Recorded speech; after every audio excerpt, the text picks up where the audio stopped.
महाभारत अम्बोपाख्यान पर्व अध्याय 173। अम्बोपाख्यान का आरंभ। भीष्म जी के द्वारा काशीराज की कन्याओं का अपहरण।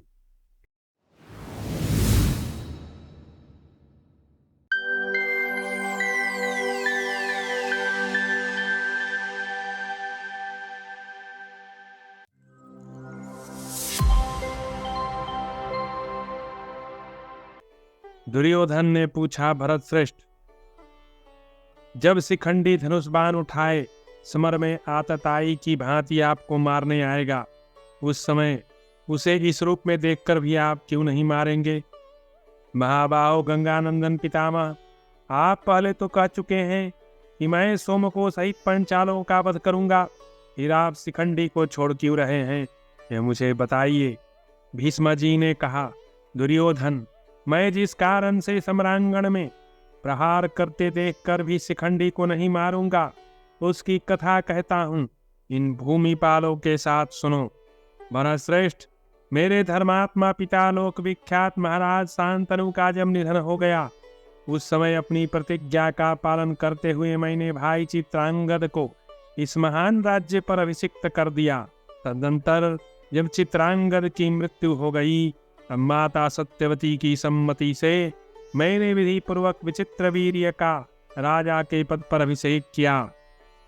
राजेंद्र, छोटे होने पर भी मेरे द्वारा अभिषिक्त होकर धर्मात्मा विचित्र वीर्य धर्मतः मेरी ही ओर देखा करते थे, अर्थात मेरी सम्मति से सारा राज्य कार्य करते थे।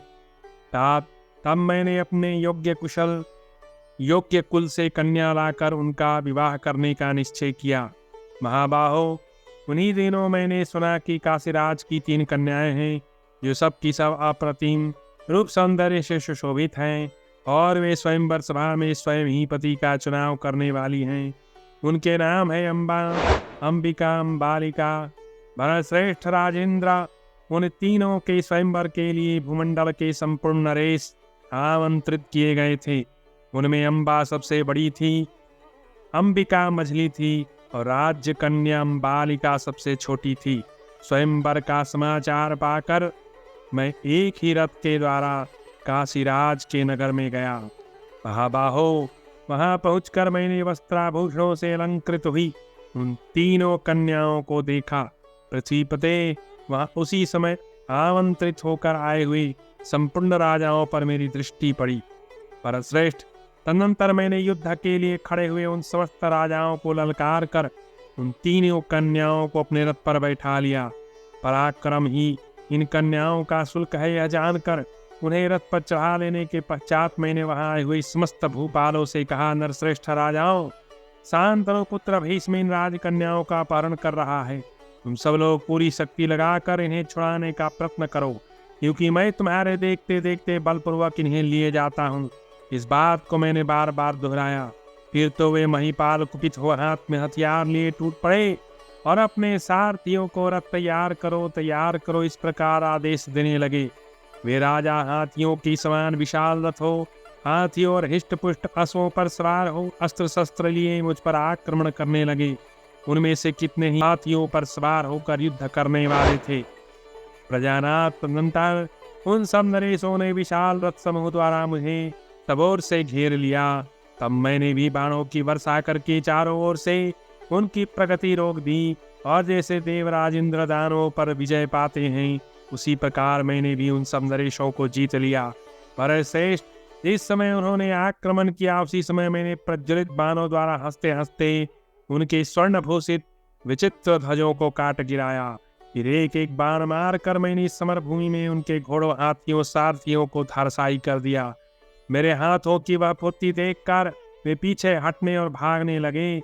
वे सब भूपाल नतमस्तक हो गए और मेरी प्रशंसा करने लगे। तत्पश्चात मैं राजाओं को परास्त करके उन सब को वहीं छोड़ 3 कन्याओं को साथ ले हस्तिनापुर आया। महाबाहो भरत नंदन, फिर मैंने इन कन्याओं को अपने भाई से ब्याहने के लिए माता सत्यवती को सौंप दिया, और वह अपना पराक्रम भी उन्हें बताया। अगला अध्याय 174। अम्बा का साल्वराज के प्रति अपना अनुराग प्रकट करके उनके पास जाने के लिए भीष्म से आज्ञा मांगना। भीष्म जी कहते हैं, भरतश्रेष्ठ, तदनंतर मैंने वीरजन्नी दासराज की कन्या माता सत्यवती के पास जाकर उनके चरणों में प्रणाम करके कहा, माँ, ये काशीराज की कन्याएं हैं। पराक्रमहीन का शुल्क था, इसलिए मैं समस्त राजाओं को जीतकर भाई विचित्रवीर के लिए ने हर लाया हूँ। नरेश्वर यह सुनकर माता सत्यवती के नेत्रों में हर्ष के आंसू छलक आए। उन्होंने मेरा मस्तक सूंघ कर प्रसन्नतापूर्वक कहा, बेटा, बड़े सौभाग्य की बात है कि तुम विजयी हुए।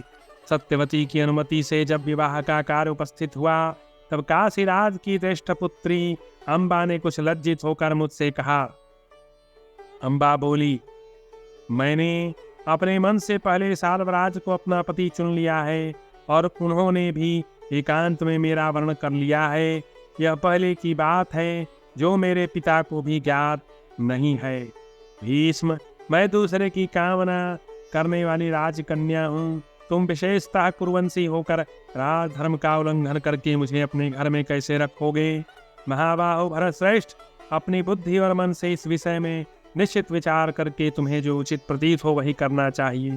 प्रजानाथ, साल्वराज निश्चय ही मेरी प्रतीक्षा करते होंगे, अतः कुरुश्रेष्ठ, तुम्हें मुझे उनकी सेवा में जाने की आज्ञा देनी चाहिए। धर्मात्माओं में श्रेष्ठ महाबाहो वीर, मुझ पर कृपा करो। मैंने सुना है कि इस पृथ्वी पर तुम सत्यव्रती महात्मा हो। अगला अध्याय 175, अम्बा का साल्व के यहाँ जाना और उससे परित्यक्त होकर तापसों के आश्रम में आना। वहाँ शेखावत्य और अम्बा का संवाद। भीष्मा जी कहते हैं, नरेश्वर, तब मैंने माता गंधवती काली से आज्ञा में मंत्रियों और तिजोत्था पुरोहितों से पूछकर बड़ी राजकुमारी अम्बा को जाने की आज्ञा दी। आज्ञा पाकर राजकन्या अम्बा वृद्ध ब्राह्मणों के संरक्षण में रहकर साल्वराज के नगर गई। उसके साथ उसकी धाय भी थी। उस मार्ग को लांघ कर वह राजा के यहाँ पहुंच गई और साल्वराज से मिलकर इस प्रकार बोली, महाबाहो महापते, मैं तुम्हारे पास आई हूँ। राजन, मैं सदा तुम्हारे प्रिय और हित में तत्पर रहने वाली हूँ। मुझे अपना कर आनंदित करो। नरेश्वर, मुझे धर्मानुसार ग्रहण करके धर्म के लिए ही अपने चरणों में स्थान दो। मैंने मन ही मन तुम्हारा ही चिंतन किया है और तुमने भी एकांत में मेरे साथ विवाह का प्रस्ताव किया था। प्रजानाथ, अम्बा की बात सुनकर साल्वराज ने मुस्कुराते हुए से कहा, सुंदरी, तुम पहले दूसरे की हो चुकी हो, अतः तुम्हारी जैसी स्त्री के साथ विवाह करने की मेरी इच्छा नहीं है। भद्रे, तुम पुनः वहाँ भीष्म के पास जाओ। भीष्म ने तुम्हें बलपूर्वक पकड़ लिया था, अतः अब तुम्हें मैं अपनी पत्नी नहीं बनाना चाहता। भीष्म ने उस महायुद्ध में समस्त भूपालों को हराकर तुम्हें जीता। मैं उठाकर वे अपने साथ ले गए। तुम उस समय उनके साथ प्रसन्न थी। वरवर्णिनी, जो पहले और की हो चुकी हो, ऐसी स्त्री को मैं अपनी पत्नी बनाऊंगा, यह मेरी इच्छा नहीं है। जिस नारी पर पहले किसी दूसरे पुरुष का अधिकार हो गया हो, उसे सारी बातों को ठीक ठीक जानने वाला मेरे जैसा राजा, जो दूसरों को धर्म का उपदेश करता है, कैसे अपने घर में प्रविष्ट कराएगा? भद्रे, तुम्हारी जहाँ इच्छा हो चली जाओ, तुम्हारा यह समय व्यर्थ न बीते। राजन, यह सुनकर कामदेव के बाणों से पीड़ित हुई अम्बा साल्वराज से बोली, भूपाल, तुम किसी तरह भी ऐसी बात मुंह से न निकालो। शत्रुसूदन, मैं भीष्म के साथ प्रसन्नतापूर्वक नहीं गई थी। उन्होंने समस्त राजाओं को खदेड़ कर बलपूर्वक मेरा अपहरण किया था और मैं रोती हुई सी उनके साथ गई थी। साल्वराज, मैं निरपराध अबला हूँ, तुम्हारे प्रति अनुरक्त हूँ। मुझे स्वीकार करो, क्योंकि भक्तों का परित्याग किसी भी धर्म में अच्छा नहीं बताया गया है। युद्ध में कभी पीठ न दिखाने वाले गंगानंदन भीष्म से पूछकर उनकी आज्ञा लेकर अत्यंत उत्कंठा के साथ मैं आई हूँ। राजन महाबाहो, भीष्म मुझे नहीं चाहते। उनका यह आयोजन अपने भाई के विवाह के लिए था, ऐसा मैंने सुना है। नरेश्वर, भीष्म जी ने मेरी दो बहनों अंबिका और अंबालिका को हर कर ले गए थे। उन्होंने अपने छोटे भाई विचित्रवीर को ब्याह दिया है। पुरुष सिंह साल्वराज, मैं अपना मस्तक छू कर कहती हूँ, तुम्हारे सिवा दूसरे किसी वर का मैं किसी प्रकार चिंतन नहीं करती हूँ। राजेंद्र साल्व, मुझ पर किसी भी दूसरे पुरुष का पहले कभी अधिकार नहीं रहा है। मैं स्वेच्छापूर्वक पहले पहल तुम्हारी ही सेवा में उपस्थित हुई हूँ। यह मैं सत्य कहती हूँ और इस सत्य के द्वारा ही इस शरीर की शपथ खाती हूँ। विशाल नेत्रों वाले महाराज, मैंने आज से पहले किसी दूसरे पुरुष को अपना पति नहीं समझा। मैं तुम्हारी कृपा की अभिलाषा रखती हूँ, स्वयं ही अपनी सेवा में उपस्थित हुई हूँ। मुझ कुमारी कन्या को धर्मपत्नी के रूप में स्वीकार कीजिए। भरतश्रेष्ठ, इस प्रकार उन्होंने विनय करती हुई काशीराज की उस कन्या को साल्व ने उसी प्रकार त्याग दिया जैसे सर्प पुरानी केचलू को छोड़ देता है। भरतभूषण दुर्योधन इस तरह नाना प्रकार के वचनों द्वारा बार बार याचना करने पर भी साल्वराज ने उस कन्या की बातों का विश्वास नहीं किया। आगे भीष्म जी कहते हैं, तब काशीराज की ज्येष्ठ पुत्री अम्बा क्रोध एवं दुख से व्याप्त हो नेत्रों से आंसू बहाती हुई अश्रु गदगद वाणी में बोली, राजन, यदि मेरी कही बात निश्चित रूप से सत्य हो तो तुमसे प्रत्यक्त होने पर मैं जहाँ जहाँ जाऊँ वहाँ वहाँ साधु पुरुष मुझे सहारा देने वाले हो। कुरुनंदन, राजकन्या अम्बा करुण स्वर से विलाप करती हुई इसी प्रकार कितनी ही बातें कहती रही, परंतु साल्वराज ने उसे सर्वथा त्याग दिया। साल्व ने बारंबार उससे कहा, सुश्रोणी, तुम चली जाओ, मैं भीष्म से डरता हूँ। तुम भीष्म के द्वारा ग्रहण की हुई हो।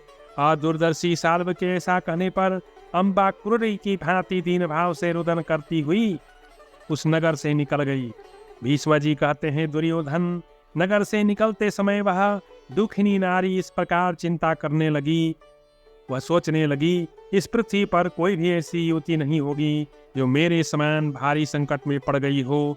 भाई बंधुओं से तो दूर हो गई, राजा साल्व ने भी मुझे त्याग दिया। अब मैं हस्तिनापुर नहीं जा सकती, क्योंकि साल्व के अनुराग को कारण बताकर मैंने भीष्म से यहाँ आने की आज्ञा ली थी। अब मैं अपनी ही निंदा करूं या उस दुर्जय वीर भीष्म को कोसूं, अथवा अपने मूढ़ पिता को दोष दूं जिन्होंने मेरा स्वयंवर किया।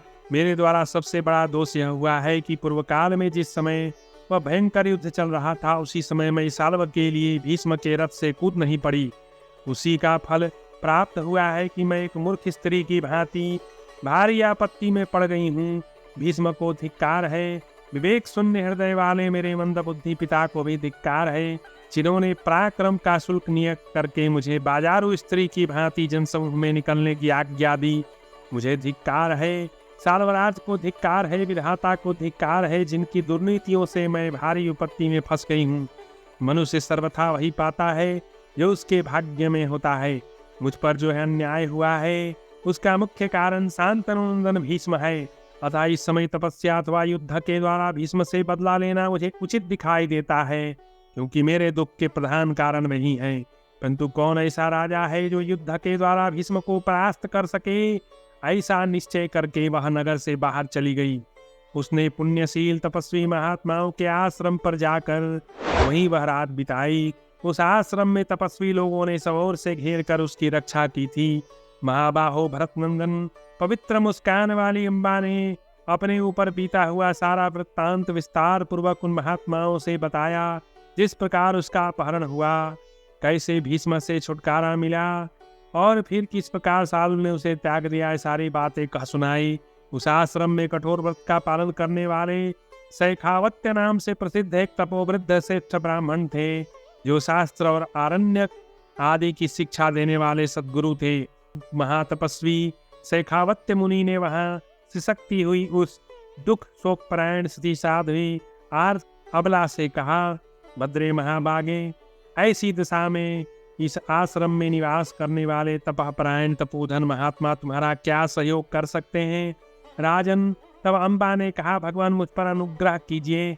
मैं सन्यासियों का सा धर्म पालन करना चाहती हूँ। यहाँ रहकर दुष्कर तपस्या करूँगी। मुझ मूढ़ नारी ने अपने पूर्व जन्म के शरीर से जो पाप कर्म किए थे, अवश्य उन्हीं का यह दुखदायक फल प्राप्त हुआ है। तपस्वी महात्माओं, अब मैं अपने स्वजनों के यहाँ फिर नहीं लौट सकती, क्योंकि राजा साल्व ने मुझे कोरा उत्तर देकर त्याग दिया है। इससे मेरा सारा जीवन आनंद शून्य हो गया, दुखमय हो गया है। निष्पाप तापसगण, मैं चाहती हूँ कि आप देवोपम साधु पुरुष मुझे तपस्या का उपदेश दें। मुझ पर आप लोगों की कृपा हो। तब शेखावत्य मुनि ने लौकिक दृष्टांतों, शास्त्रीय वचनों तथा युक्तियों द्वारा उस कन्या को आश्वासन देकर धैर्य बंधाया और ब्राह्मणों के साथ मिलकर उसके कार्य साधन के लिए प्रयत्न करने की प्रतिज्ञा की। अगला अध्याय 176। तापसों के आश्रम में राजर्षि पुत्रवाहन और अकृतवर्ण का आगमन तथा उनसे अम्बा की बातचीत। भीष्म जी कहते हैं, राजन, तदनंतर वे सब धर्मात्मा तपस्वी उस कन्या के विषय में चिंता करते हुए सोचने लगे कि अब क्या करना चाहिए। उस समय वे उसके लिए कुछ करने को उद्यत थे। कुछ तपस्वी कहने लगे, इस राजकन्या को इसके पिता के घर पहुंचा दिया जाए। कुछ तापसों ने मुझे उलाहना देने का निश्चय किया। कुछ लोग यह सम्मति प्रकट करने लगे कि चलकर साल्व को बाध्य करना चाहिए कि वह इसे स्वीकार कर ले, और कुछ लोगों ने निश्चय किया था कि ऐसा होना संभव नहीं, क्योंकि उसने इस कन्या को कोरा उत्तर देकर ग्रहण करने से इनकार कर दिया। भद्रे, ऐसी स्थिति में मनीषी तापस क्या कर सकते हैं? ऐसा कहकर वे कठोर व्रत का पालन करने वाले सभी तापस उस राजकन्या से फिर बोले, भद्रे, घर त्याग कर सन्यासियों के से धर्माचरण में संलग्न होने की आवश्यकता नहीं है। तुम हमारा हित कर वचन सुनो, तुम्हारा कल्याण हो। यहाँ से पिता के घर को चली जाओ। इसके बाद जो आवश्यक कार्य होगा उसे तुम्हारे पिता काशीराज सोचे समझेंगे। कल्याणी, तुम वहाँ सर्वगुण संपन्न होकर सुख से रह सकोगी। भद्रे, तुम्हारे लिए पिता का आश्रय लेना न्याय संगत है, वैसा दूसरा कोई सहारा नहीं। वरवर्णिनी नारी के लिए पति अथवा पिता ही आश्रय है। सुख की परिस्थिति में नारी के लिए पति आश्रय है, संकट काल में उसके लिए पिता का आश्रय लेना उत्तम है। विशेषतः तुम सुकुमारी हो, अतः तुम्हारे लिए यह प्रवज्या गृहत्याग अत्यंत दुखसाध्य है। भामिनी, एक तो तुम राजकुमारी, दूसरे स्वभावतः सुकुमारी हो, अतः सुंदरी, यहाँ आश्रम में तुम्हारे रहने से अनेक दोष प्रकट होंगे, पिता के घर में वे दोष नहीं प्राप्त होंगे। तदनंतर दूसरे तापसों ने उस तपस्विनी से कहा, इस निर्जन गहन वन में तुम्हें अकेली देख कितने ही राजा तुमसे प्रणय प्रार्थना करेंगे, अतः तुम इस प्रकार तपस्या करने का विचार न करो। अम्बा बोली, तापसों, अब मेरे लिए पुनः काशी नगर में पिता के घर लौट जाना असंभव है, क्योंकि वहां मुझे बंधु बांधवों में अपमानित होकर रहना पड़ेगा। तापसों, मैं बाल्यावस्था में पिता के घर रह चुकी हूँ, आपका कल्याण हो। अब मैं वहां नहीं जाऊंगी जहाँ मेरे पिता होंगे। मैं आप तपस्वी जनों द्वारा सुरक्षित होकर यहाँ तपस्या करने की इच्छा रखती हूँ। तापस श्रेष्ठ महर्षियों, मैं तपस्या इसलिए करना चाहती हूँ जिससे परलोक में भी मुझे इस प्रकार महान संकट एवं दुर्भाग्य का सामना न करना पड़े, अतः मैं तपस्या ही करूंगी। भीष्म जी कहते हैं, दुर्योधन, इस प्रकार वे ब्राह्मण जब यथावत चिंता में मग्न थे, उसी समय तपस्वी राजर्षि पुत्रवाहन उस वन में आए। तब उन सब तापसों ने स्वागत, कुशल प्रश्न, आसन समर्पण और जलदान आदि अतिथि सत्कार के उपचारों द्वारा राजा पुत्रवाहन का समादर किया। जब वे आसन पर बैठकर विश्राम कर चुके, उस समय उनके सुनते हुए ही वे वनवासी तपस्वी पुनः उस कन्या के विषय में बातचीत करने लगे। भारत, अम्बा और काशीराज की यह चर्चा सुनकर महातेजस्वी राजर्षि पुत्रवाहन का चित्त उद्विग्न हो उठा। पूर्वोक्त रूप से दीनता पूर्वक अपना दुख निवेदन करने वाली राजकन्या अम्बा की बातें सुनकर महातपस्वी महात्मा राजर्षि पुत्रवाहन दया से द्रवित हो गए। वे अम्बा के नाना थे। राजन, वे कांपते हुए उठे और उस राजकन्या को गोद में बिठाकर उसे सांत्वना देने लगे। उन्होंने उस पर संकट आने की सारी बातें आरंभ से पूछी और अम्बा ने भी जो कुछ जैसे हुआ था वह सारा वृत्तांत उनसे विस्तार पूर्वक बताया। तब उन महातपस्वी राजर्षि ने दुख और शोक से संतप्त हो मन ही मन आवश्यक कर्तव्य का निश्चय किया और अत्यंत दुखी हो कांपते हुए ही उन्होंने उस दिखनी कन्या से इस प्रकार कहा। पुत्रवाहन बोले, भद्रे अम्बा, तू पिता के घर न जा, मैं तेरी माँ का पिता हूँ। बेटी, मैं तेरा दुख दूर करूँगा, तू मेरे पास रह। वत्से, तेरे मन में बड़ा संताप है, तभी तो तू इस प्रकार सुखी जा रही है। तू मेरे कहने से तपस्या परायण जमदाग्नि नंदन परशुराम जी के पास जा, वे तेरे महान दुख को अवश्य दूर करेंगे। यदि भीष्म उनकी बात नहीं मानेंगे तो वे उन्हें युद्ध में मार डालेंगे। भार्गव श्रेष्ठ परशुराम प्रलय काल की अग्नि के समान तेजस्वी हैं, तू उन्हीं के शरण में जा। वे महातपस्वी राम तुम्हें न्यायोचित मार्ग पर प्रतिष्ठित करेंगे। यह सुनकर अम्बा बार बार आंसू बहाती हुई अपने नाना उत्तरवाहन को मस्तक नवाकर प्रणाम करके मधुर स्वर में इस प्रकार बोली। अम्बा बोली, नाना जी, मैं आपकी आज्ञा से वहां अवश्य जाऊंगी, परंतु मैं आज उन विश्वविख्यात श्रेष्ठ महात्मा का दर्शन कैसे कर सकूंगी, और वे भृगुनंदन परशुराम जी मेरे इस दुसा दुख का नाश किस प्रकार करेंगे, मैं सब आपसे जानना चाहती हूँ। उत्तरवाहन बोले, भद्रे, जमदाग्निनंदन परशुराम एक महान वन में उग्र तपस्या करते हैं। वे महान शक्तिशाली सत्प्रतिज्ञ हैं, तुम्हें अवश्य उनका दर्शन प्राप्त होगा। परशुराम जी सदा पर्वत श्रेष्ठ महेंद्र पर रहते हैं, वहाँ वेदवेत्ता महर्षि गंधर्व था अप्सराओं का निवास है। बेटी तेरा कल्याण हो, तू वहीं जा और उन दृढ़वर्ती तपोवृद्ध महात्मा को अभिवादन करके पहले उनसे मेरी बात कहना। भद्रे, तत्पश्चात मेरे मन में जो अभिष्ट कार्य है वह सब उनसे निवेदन करना। मेरा नाम लेने पर परशुराम जी तेरा सब कार्य करेंगे। वत्से, संपूर्ण शस्त्रधारियों में श्रेष्ठ जमदाग्निनंदन वीरवर परशुराम मेरे सखा और प्रेमी सुहृद हैं। राजा उत्तरवाहन जब राजकन्या अम्बा से इस प्रकार कह रहे थे, उसी समय परशुराम जी के प्रिय सेवक अकृत वर्ण वहां पहुंच गए। उन्हें देखते ही शास्त्रों मुनि तथा संजय वंशी वयोवृद्ध राजा उत्तरवाहन सभी उठकर खड़े हो गए। भरत श्रेष्ठ तदनंतर उनका आदर सत्कार किया गया। फिर वे वनवासी महर्षि एक दूसरे की ओर देखते हुए एक साथ उन्हें घेर कर बैठे। राजेंद्र, तत्पश्चात वे सब लोग प्रेम और हर्ष के साथ दिव्य धन एवं मनोरम वार्तालाप करने लगे। बातचीत समाप्त होने पर राजर्षि महात्मा उत्तरवाहन ने महर्षियों में श्रेष्ठ परशुराम जी के विषय में अकृत वर्ण से पूछा। महाबाहो, अकृत वर्ण इस समय वेदवेत्ताओं में श्रेष्ठ और प्रतापी जमदग्नि नंदन परशुराम जी का दर्शन कहाँ हो सकता है? अकृत वर्ण ने कहा, राजन, परशुराम जी तो सदा आपकी चर्चा किया करते हैं। उनका कहना है, सृजयवंशी राजर्षि उत्तरवाहन मेरे प्रिय सखा है।